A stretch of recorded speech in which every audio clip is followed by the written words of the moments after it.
ایک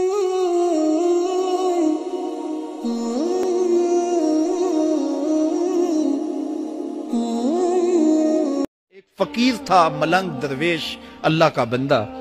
اس کی عادت یہ تھی کہ اپنے ڈیرے پہ آنے والوں کو کھلاتا، ان کو پلاتا، ان کی ضروریات کا خیال رکھتا، لیکن ان کو مالی آسودگیاں نہیں تھی. ہوتا یہ تھا کہ بعض اوقات لوگ آتے تو ادھار لے کر کے وہ لوگوں کو کھلا دیتا. خیر، چونکہ فقیر کا مزاج یہ ہوتا ہے کہ لوگ آئیں اس کے ڈیرے سے کھائیں. بابا بلے شاہ نے بھی کہا تھا نا، اٹ کھڑک کے دکڑ بجے تتا ہووے چلا، آن فقیر کھا کھا جاون راضی ہووے بلا. یہ فقیروں کا مزاج ہے. تو جو بھی آتا اس کے ڈیرے سے کھاتا اور وہ ادھار اٹھا اٹھا کے لوگوں کی ضروریات کو پورا کرتے رہتے. وقت آخر آ گیا، جن لوگوں نے ادھار دیا تھا وہ سارے تقاضا کرنے آ گئے. اب بابا جی کو کیا فکر لاحق ہے کہ یہ میرے مہمان اور میں ان کو کچھ پیش کرنے کی صلاحیت نہیں رکھتا. ایک بچہ تھا، وہ کچھ سامان بیچ رہا تھا، پتیسا بیچ رہا تھا یا کوئی اور چیز بیچ رہا تھا. اس نے گلی سے گزرتے ہوئے آواز لگائی، خادم کو کہیں سے بلا کے لاؤ. کہا تم بیچ رہے ہو تو میرے مہمانوں کو کھلا دو. بچہ بڑا خوش ہوا کہ میں سارا دن گلیوں میں گھوم کے یہ پتیسا بیچنا تھا، اب یہ ایک جگہ ہی سارا فروخت ہو گیا تو یہ تو موج لگ گئی، میں جلدی گھر چلا جاؤں گا، میری ماں خوش ہوگی. تو سارا ان مہمانوں کو کھلا دیا گیا. اور اس کے بعد کہا بابا جی پیسے؟ کہا تم بیٹھ جاؤ، جب ان کو ملیں گے تو تجھے بھی مل جائیں گے. وہ بیٹھ گیا، 2 4 10 منٹ بیٹھا تو بچہ تھا، پھر کھڑا ہو گیا، بابا جی پیسے؟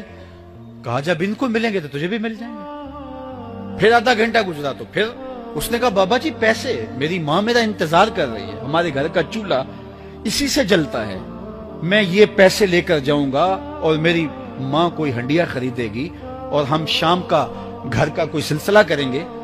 کہا بیٹا جب ان کو ملے گا تو تجھے بھی مل جائے گا. بچے نے رونا شروع کر دیا. یتیم بچہ تھا، اس کا سارا آسرا یہی تھا. اس نے رونا شروع کر دیا. جب بچہ رویا اللہ کی رحمت کو جوش آیا. کوئی مرید نذرانہ لے کے ان بزرگوں کے پاس آ گیا اور اشرفیوں کی بھری ہوئی تھیلی پیش کی. وہ اتنے پیسے تھے کہ اس بچے کو بھی دیے، جتنے لوگ آئے تھے سب کا قرض چکایا. کہا جاؤ گھروں کو. تو سب نے کہا بابا جی ہم صبح سے بیٹھے ہوئے تھے تو یہ نذرانہ دینے والا صبح سے نہیں آیا تو اب کیسے آ گیا؟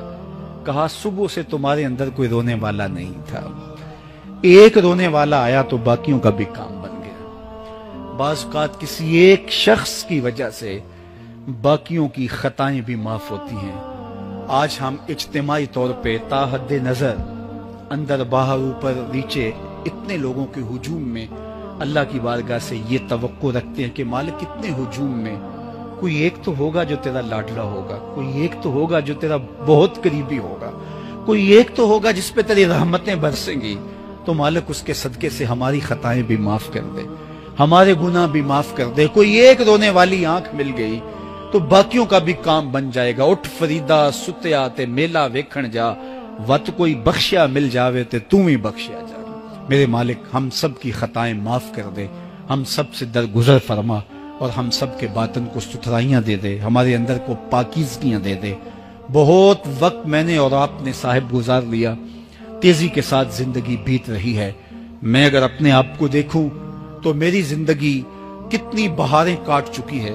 اگر آپ اپنے آپ کو دیکھیں، کوئی 60 سال، کوئی 20 سال، کوئی 25 سال، زندگی تیزی کے ساتھ گزر رہی ہے. بندہ جب سوچتا ہے کہ میں 40 سال کا ہو گیا ہوں تو آگے میری زندگی کے اگر 30 سال بھی ہیں تو 30 سال تو کافی ہیں، لیکن وہ پیچھے اگر پلٹ کے دیکھے تو 40 سال یوں گزر گئے جس طرح چٹکی بجائی جاتی ہے.